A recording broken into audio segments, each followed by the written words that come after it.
வணக்கம் கண்ணுங்களா, நான் தான் உங்கள் ரேவதி சின்னத்தம்பி அம்மா பேசுகிறேன். கடந்த வகுப்பில் நான் உங்களுக்கு என்ன சொல்லி கொடுத்துருந்தேன் அப்படின்னா, வழிவந்த ராசிகளில் கன அளவு வரைக்கும் சொல்லி கொடுத்துருந்தேன் இல்லைங்களா. எப்படி கன அளவு அப்படிங்கிற கன அளவு வரைக்கும் இருக்கிற இயற்பியல் ராசிகளை அல்லது வழிவந்த ராசிகளை எப்படி அடிப்படை ராசிகள்லேருந்து வருவிக்கிறது அப்படிங்கிறத நான் உங்களுக்கு சொல்லி கொடுத்துருந்தேன். அதாவது வால்யூம் வரைக்கும் நம்ம டெரைவ் பண்ணியிருந்தோம். இன்றைக்கி வகுப்பில் நான் என்ன பண்ண போகிறேன் அப்படின்னா, ரிமைனிங் ஒரு 4 வழிவந்த ராசிகளை நம்ம வருவிக்க போகிறோம். சரிங்களா. முதலாவது பார்த்திங்கன்னா டென்சிட்டி அப்படின்னா அடர்த்தின்னு சொல்லுவோம். மாஸ் பர் வால்யூம், நிறைய கனளவால் வகுத்தா நமக்கு கிடைக்கிறது தான் அடர்த்தி.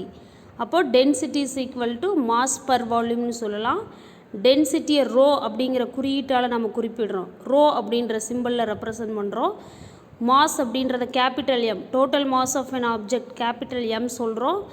வால்யூம் கேபிட்டல் வி சொல்கிறோம். therefore rho is equal to m/v. இப்போ யூனிட் எழுதுங்க பார்க்கலாம். மாஸுக்கு என்ன யூனிட்டு? கிலோகிராம். வால்யூம்க்கு மீட்டர் கியூப். அப்போ density rho's equal to kilogram per metre கியூப்னு கிடைக்கும். இப்போ எஸ்ஐ சிஸ்டம் ஆஃப் யூனிட்ஸில் யூனிட்ஸை இண்டெக்ஸ் நோட்டேஷனில் எழுதணும். அறிவியல் முறைப்படி இயற்பியல் அலகுகளை என்ன பண்ணணும்? அடுக்கு குறியீட்டில் தான் எழுதணும். இப்போ இந்த மீட்டர் பவர் +3 அப்படிங்கிறது நியூமரேட்டருக்கு போன மீட்டர் பவர் -3 மாறும். therefore rho is tends to kilogram meter power -3. the SI unit of density is kilogram meter power -3. அடர்த்தியோட SI அலகு கிலோகிராம் மீட்டர் பவர் -3 இல்லைங்களா. அடுத்து நம்ம என்ன பண்ணணும்? டைமென்ஷனல் ஃபார்முலா எழுதணும். டைமென்ஷனல் ஃபார்முலா எழுதுங்க. இங்கே மாஸ் ஃபேக்டர் இருக்கா? கிலோகிராம் இருக்குது. அப்போ கிலோகிராம் பவர் +1 அப்படின்னு இருக்கிறதுனால மாஸ் பவர் 1. இங்கே லென்த் ஃபேக்டர் இருக்கா? இருக்குது. மீட்டர் பவர் -3 இருக்குது. அப்போ L பவர் -3. டைம் ஃபேக்டர் இருக்கா? இல்லை. அப்போது T power 0. therefore the dimensional formula for density m power 1, L power -3, T power 0. Summarise பண்ணுங்க பார்க்கலாம். Mass has 1 dimension, so m power 1. Length has -3 dimensions, so L power -3. time has 0 dimension, so T power 0. all of you understand well? okay.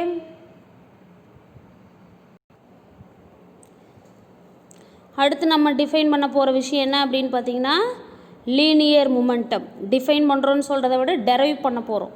அதுக்கு நமக்கு first definition தெரியணும். Linear momentum அப்படின்னா product of mass and velocity. அதாவது நேர்கோட்டு உந்தம். ஒரு பொருள் நேர்கோட்டு இயக்கத்தை மேற்கொள்ளும் போது அந்த பொருளோட நிறையையும் அதனோட திசைவேகத்தையும் பெருக்கி வர தொகை தான் யார்? நேர்கோட்டு உந்தத்துக்கு சமமாக இருக்கும் அப்படின்னு சொல்கிறோம். therefore linear momentum is defined as the product of mass and velocity of an object அப்படின்னு சொல்லலாம். So linear momentum is equal to mass into velocity. Linear மொமெண்டத்தோட சிம்பிள் என்ன அப்படின்னு பார்த்தீங்கன்னா, ஸ்மால் பின்னு ரெப்ரசன்ட் பண்ணுறோம். மாஸோட சிம்பிள் ஸ்மால் எம்மு, வெலாசிட்டியோட சிம்பிள் ஸ்மால் வி சொல்கிறோம். இப்போ யூனிட் அப்ளை பண்ணுங்கள் பார்க்கலாம். P tends to மாஸ் அப்படின்னா kilogram, velocity means metre second power -1. all of you listening? okay good. இப்போ இதை கம்பைன் பண்ணோம் அப்படின்னா கிலோகிராம் மீட்டர் செகண்ட் பவர் -1 அப்படின்னு கிடச்சிருக்கு. This only the SI unit of linear momentum. Next நம்ம என்ன செய்ய போகிறோம் அப்படின்னா, டைமென்ஷனல் ஃபார்முலா எழுத போகிறோம். சொல்லுங்கள் பார்க்கலாம். இப்போ ஓரளவுக்கு அண்டர்ஸ்டாண்ட் பண்ணியிருப்பீங்க. இங்கே மாஸ் ஃபேக்டர் இருக்கா? எஸ். கிலோகிராம் பவர் +1 இருக்குது, ஸோ m பவர் 1. இங்கே லென்த் ஃபேக்டர் இருக்குது, m பவர் 1 இருக்குது, ஸோ L பவர் 1. இங்கே டைம் ஃபேக்டர் S பவர் -1 இருக்குது, so T power -1. therefore the dimensional formula for linear momentum m power 1, L power 1, T power minus 1. Mass has one dimension, length has one dimension, and also time has minus one dimension. Okay.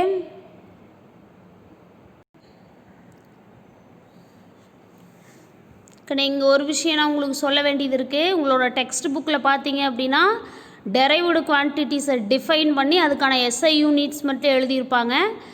ஃபைனலாக dimensional அனாலிசிஸில் தான் அந்த SI யூனிட்ஸை எழுதி dimensional formula எழுதியிருப்பாங்க.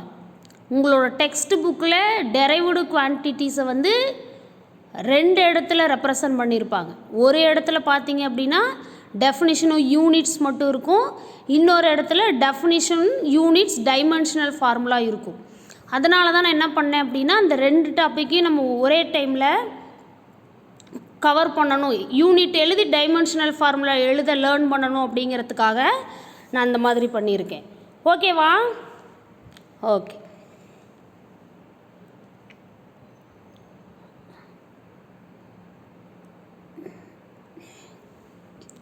அடுத்து நம்ம தெரிஞ்சுக்க போகிற விஷயம் வந்து ஃபோர்ஸ். ஃபோர்ஸ்னு என்னன்னு சொல்லுங்க பார்க்கலாம். விசை அப்படின்னு சொல்லி தமிழில் சொல்லுவோம். Force is an external effort in the form of push or pull. அதாவது விசைங்கிறது ஒரு புறச்செயல்பாடு, அது வந்து இழுக்கிறது தள்ளுறது மூலமாக அதை நம்ம உணர முடியும்னு சொல்கிறோம். Force is an external effort in the form of push or pull. Force has both magnitude and a direction. விசைக்கு எண் மதிப்பும் இருக்குது, திசையும் இருக்குது. Physical quantities which has both magnitude and direction அப்படின்னா அது வெக்டார் குவான்டிட்டி அப்படின்னு சொல்லி சொல்லுவோம். இது அந்த செகண்ட் லெசனில் நம்ம விரிவாக படிக்க போகிறோம். So that the force is a vector quantity. இது வந்துட்டு டெஃபினிஷன் ஆர் அண்டர்ஸ்டாண்டிங் பார்ட் அப்படின்னு சொல்லி சொல்லலாம். இப்போ நம்ம டிஃபைன் பண்ணுறதுக்கு மெஷர் பண்ணுறதுக்குலாம் என்ன செய்ய போகிறோம் அப்படின்னா ஃபோர்ஸ் வேறு ஒரு வடிவத்தில் எழுத போகிறோம். That is product of mass and a acceleration. நிறையவும் முடுக்கத்தையும் பெருக்கி வர தொகை தான் யார்? விசை. ஒரு பொருளோட நிறையவும் அதனோட முடுக்கத்தையும் பெருக்கி வர தொகையை தான் அந்த பொருள் மீது செயல்பட்ட விசைன்னு சொல்கிறோம். அப்போ force is equal to mass into acceleration. விசை இஸ் ஈக்குவல் டு நிறை இன்ட்டு முடுக்கம். ஃபோர்ஸ் வந்து எஃப் அப்படின்னு ரெப்ரசன்ட் பண்ணுறோம், மாஸ் ஸ்மால் எம்மு, ஆக்சலரேஷனை ஸ்மால் ஏ சொல்கிறோம். Therefore F is equal to ma. Unit எழுதுங்க பார்க்கலாம். Unit of mass kilogram, unit of acceleration metre second power -2. In other words we can write like capital N that represents Newton. நியூட்டன்கிறது யார்? விசைங்கிற ஒரு இயற்பியல் ராசிக்கு ஒரு முறையான வரையறை கொடுத்தவர் அவர். அதனால தான் விசை அப்படிங்கிற இயற்பியல் ராசிக்கு வந்து நியூட்டன் அப்படிங்கிற அலகையும் வந்து நம்ம அழகாக வச்சுருக்கோம். சரிங்களா? ஃபோர்ஸுக்கு 2 யூனிட் இருக்குது. கிலோகிராம் மீட்டர் செகண்ட் பவர் -2ன்றது ஆஸ் பர் டெஃபினிஷன், நியூட்டன் அப்படின்றது as per scientific notation. Yes, listen please. இப்போ டைமென்ஷனல் ஃபார்முலா எழுதுங்க பார்க்கலாம். டைமென்ஷனல் ஃபார்முலா ஆஃப் ஃபோர்ஸ் அப்படிங்கிறது கிலோகிராம் இருக்கா? அப்போ மாஸ் ஃபேக்டர் இருக்குது.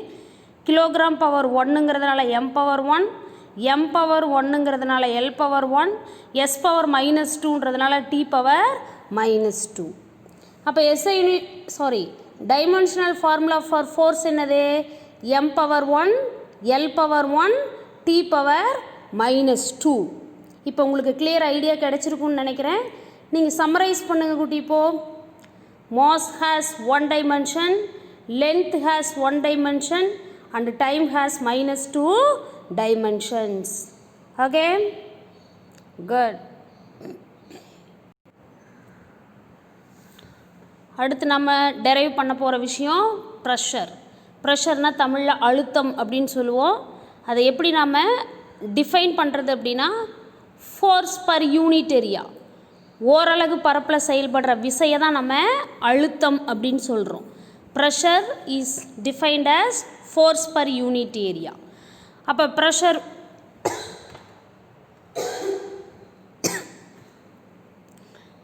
P is equal to force per area.